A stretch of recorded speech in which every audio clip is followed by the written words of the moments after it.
દોસ્તો, સામાન્ય રીતે આપણે ગામડાઓમાં જ્યારે પ્રોપર્ટી ખરીદીએ છીએ, પ્રોપર્ટી બોલે તો અહીંયા હું માત્ર ને માત્ર અત્યારે ખેતી લાયક જમીનની વાત નથી કરતો.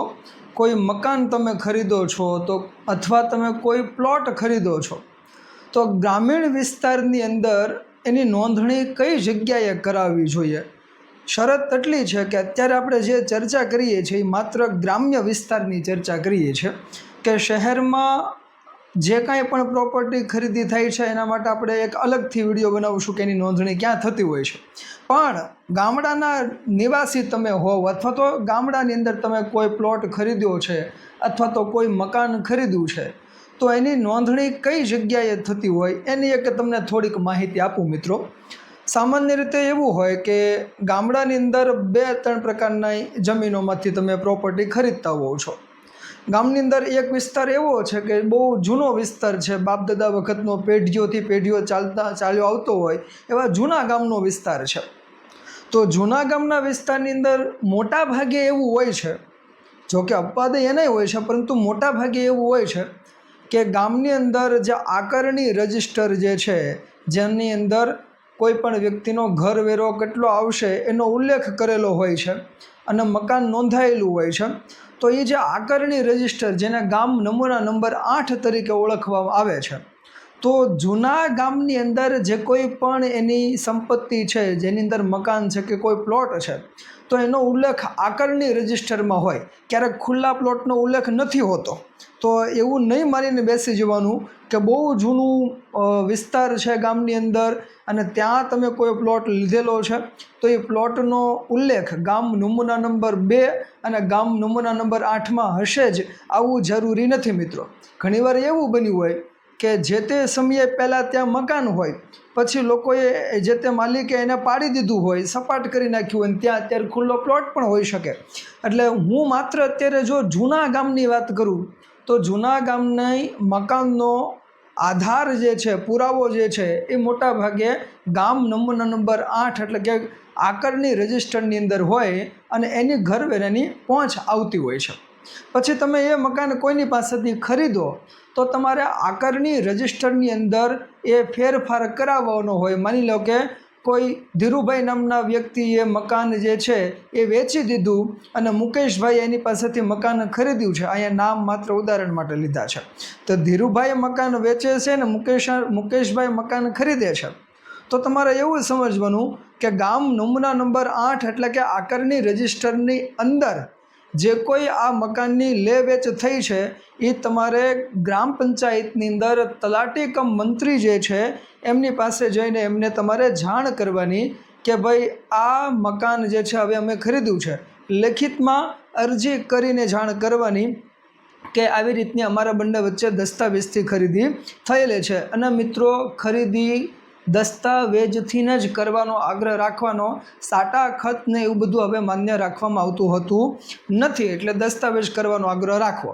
હવે મિત્રો, પ્રશ્ન એ છે કે તમે જૂના ગામની અંદર આવો કોઈ પ્લોટ કે મકાનની ખરીદ કરો છો અથવા તો એને વેચો છો તો એની નોંધણી ગામ નમૂના નંબર 8ની અંદર થાય છે. એના માટે તમારે જરૂરી દસ્તાવેજની ઝેરોક્સ અને અરજી જે છે ખરી નકલ સાથે એ તમારે તલાટી કમ મંત્રીશ્રીને સોંપવી જોઈએ. એટલે તલાટી કમ મંત્રી અમુક દિવસો જે નક્કી કર્યા હોય એની અંદર તમારી ખરાઈ કરીને નોંધણી કરીને પછી તમને એની નકલ આપતા હોય છે, આકારણી રજિસ્ટરની નકલ. તો મિત્રો, આ તો માત્ર વાત કરી કે જૂના ગામતળના વિસ્તારની અંદર. હવે મિત્રો, એ પણ ચર્ચા કરી દઉં કે મોટાભાગે હવે એવું બની રહ્યું છે કે ગામની અંદર કોઈ બિનખેતી થયેલો વિસ્તાર હોય અને બિનખેતી થયેલો વિસ્તાર એટલે કે પહેલાં એ કોઈ ખેતર હોય ને પછી એને હવે એવું નક્કી કર્યું હોય કે આની અંદર પ્લોટિંગ પાડી દેવું છે, એટલે એનું પછી બિનખેતીની અંદર ટ્રાન્સફર કરવામાં આવે. ખેતી લાયક જમીનને બિનખેતી લાયક બનાવે, અથવા જેને આપણે રહેવા લાયક કહીએ અથવા તો ઉદ્યોગ ધંધા માટે કહીએ તો બિનખેતી લાયક બનાવે. તો બિનખેતી લાયકમાં 2 પ્રકાર છે કે ભાઈ તમે રહેવા માટે બનાવો છો અથવા તો કોઈ ઉદ્યોગ ધંધા માટે બનાવો છો.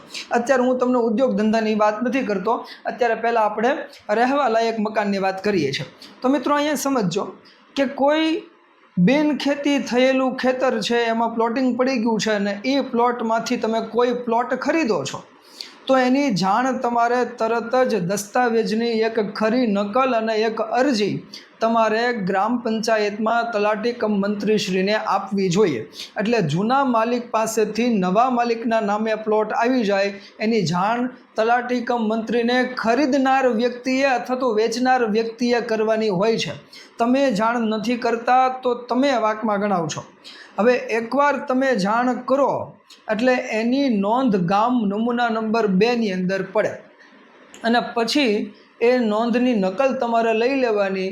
ત્યારે તમારે માનવાનું કે તમે ખરેખર હવે પ્લોટની ખરીદી કરી લીધી ને પ્લોટ તમારા નામે થઈ ગયો છે.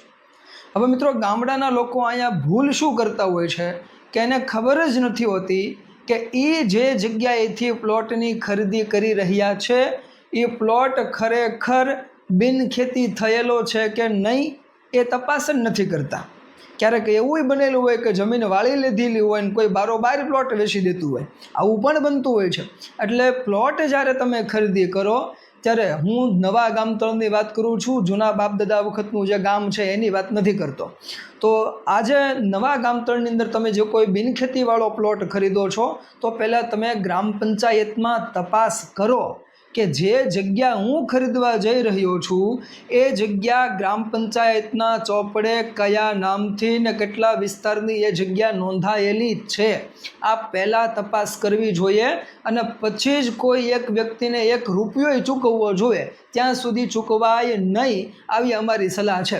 હવે મિત્રો, પ્રશ્ન એ છે કે ક્યારેક એવું બનતું હોય છે કે હરાજીથી બાપ દાદાઓને કોઈ પ્લોટ મળેલો હોય તો એની લે વેચ થઈ શકે છે.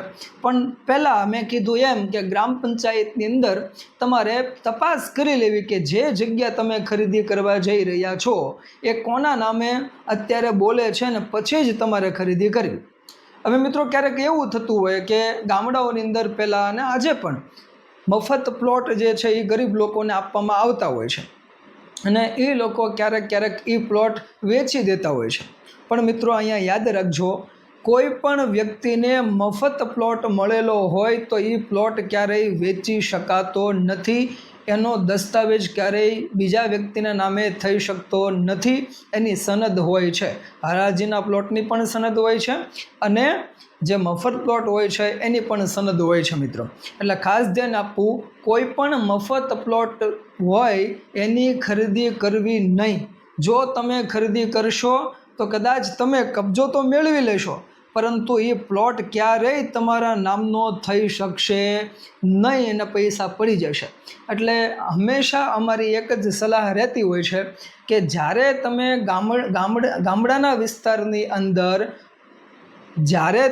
ગામડાના વિસ્તારની અંદર કોઈ પણ પ્રોપર્ટીની ખરીદી કરો તો પહેલાં પંચાયતમાં તપાસ કરો કે આ પ્રોપર્ટી કે આ પ્લોટ કે મકાન કોના નામે છે. એ નક્કી કરી લીધા પછી તમને જ્યારે વિશ્વાસ આવી જાય કે ભાઈ આ બિનખેતી થયેલો એક પ્લોટ છે જેના લીગલ બધા કાગળિયા છે, જેના જમીન મહેસૂલ ભરાતી હોય એવી નાની પોંચું આવે છે લીલા કલરની, તો એ પોંચું છે અથવા તો ઘરવેરાની પહોંચ આવે છે, એ નક્કી થઈ જાય પછી ખરીદી કરવા માટે વકીલની સલાહથી આગળ વધો. એની પહેલાં ખરીદી કરવી જોઈએ નહીં મિત્રો. તો મિત્રો, અહીંયા મેં તમને માત્ર એટલી જ ચર્ચા કરી કે કોઈ ગ્રામ્ય વિસ્તારમાં તમે પ્લોટની ખરીદી કરો કે મકાનની ખરીદી કરો તો ખરીદી કરતાં પહેલાં કઈ બાબતોનું ધ્યાન રાખવું અને કઈ બાબતો ખરીદી કરતી વખતે ધ્યાન રાખવું, ખરીદી કરી લીધા પછી શું ધ્યાન રાખવું. તો ખરીદી કરતી વખતે શું ધ્યાન રાખવાનું છે તો કે પહેલાં જોવાનું છે કે આ મકાન કે પ્લોટ હાલ કોના નામે બોલી રહ્યો છે. બીજું એ જોવાનું છે કે જ્યારે ખરીદી કરો છો ત્યારે મૂળ વ્યક્તિ જેના નામે છે એ વ્યક્તિ તમારે વેચાણ ખતની અંદર સહી કરવું, દસ્તાવેજની અંદર સહી કરવો જોઈએ. અને એકવાર ખરીદીની પ્રક્રિયા પૂરી થઈ જાય પછી તમે ખરીદી કરી લીધેલી છે એની એક ખરી નકલવાળો દસ્તાવેજ ને અરજી એ બંને ગ્રામ પંચાયતની અંદર તલાટી કમ મંત્રીને આપવા જોઈએ, જેથી કરીને ચોપડામાં એ તમારા નામે પ્લોટ ચડાવી શકે. ગામ નમૂના નંબર 2ની અંદર અથવા આકરણી રજિસ્ટરની અંદર એ તમારો પ્લોટ ચડાવી શકે.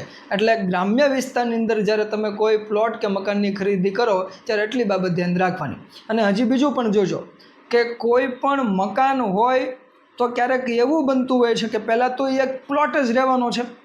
હવે બિનખેતીવાળો પ્લોટ કે હરાજીનો પ્લોટ કે મફત લીધેલો પ્લોટ હોય એની ઉપર તળિયાની જમીન ઉપર સરકાર મહેસૂલ ઉઘરાવતી હોય છે. જે સરકારના ખાતે જમા થતી હોય છે અને એની ઉપર તમે જો કોઈ મકાન બનાવો છો તો એની ઉપર ઘરવેરો, સફાઈ વેરો, ગટર વેરો, પાણી વેરો, આ બધા વેરાઓ લાગતા હોય છે. તો બંને લાગે છે મિત્રો, યાદ રાખજો. તમને એમ થતું હોય કે ભાઈ પ્લોટ ઉપર તો મકાન બનાવી નાખ્યું, તો હવે ઘરવેરો જ ખાલી આવવો જોઈએ ને, મકાન વેરો જ આવવો જોઈએ ને, તો પ્લોટની હજી તળિયાની મહેસૂલ કેમ ઉઘરાવે છે? તો મિત્રો એ નિયમ છે, સરકાર ક્યારેય મહેસૂલ માફ કરતી હોતી નથી. એ મહેસૂલ તમારે ભરવાનું જ હોય છે. કોઈ પણ લીગલી પ્લોટ હોય, એની ઉપર બનાવેલું મકાન હોય, તો એમાં 2 પ્રકારના વેરા આવે છે. એક તળિયાની લીઝ આવે અને એની ઉપર બનેલું મકાન છે તો એની ઉપર મકાન વેરો આવે, પ્રોપર્ટી ટેક્સ આવે. એટલે એટલી બાબતો તો મિત્રો તમારે ખાસ યાદ રાખવાની જ. ખરીદી કરતાં પહેલાં આ બંને પહોંચવું તમારી પાસે હોય એ ધ્યાન રાખી લેવાનું. જૂનું ગામતળ હોય તો તળિયાની લીઝ કદાચ તમારી પાસે ન પણ હોય, કારણ કે એની નોંધણી હોતી નથી. પણ નવું ગામતળ છે એની નોંધ હોય અને હોય જ તે. એટલે ખરીદી કરતાં પહેલાં ગામડાઓની અંદર આટલી બાબતો તમારે ખાસ ધ્યાન રાખવી મિત્રો. આભાર.